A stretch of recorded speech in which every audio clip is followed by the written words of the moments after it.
Police ने दहशतगर्द तंजीम लश्कर-ए-तोयबा TRF के 4 साथियों को गिरफ्तार किया। उनके कब्जे से कुछ असलहा भी बरामद हुआ है। नारादेरी डांगपुरा जंक्शन के पास सिक्योरिटी फोर्सेस के एक मुश्तरका नाके के दौरान 2 अफराद को पकड़ा गया। वो नाका पार्टी देकर फरार होने की कोशिश कर रहे थे, मगर फोर्सेस ने उन्हें पकड़ लिया। उनके कब्जे से एक चीनी पिस्तौल, एक मैगजीन, 12 राउंड और 2 ग्रेनेड मिले हैं। इस हवाले से पुलिस स्टेशन शीरी में केस दर्ज करके मजीद तफ्तीश शुरू कर दी गई है। उनसे तफ्तीश की बुनियाद पर मजीद 2 अफराद को गिरफ्तार किया गया। उन्होंने बाद में हथियार रखने का एतराफ भी किया।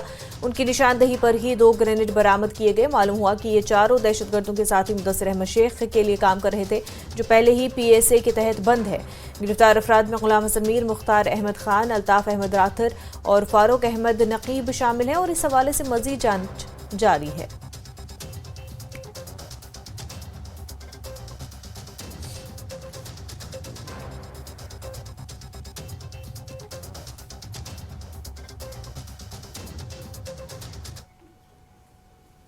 मुंबई में नए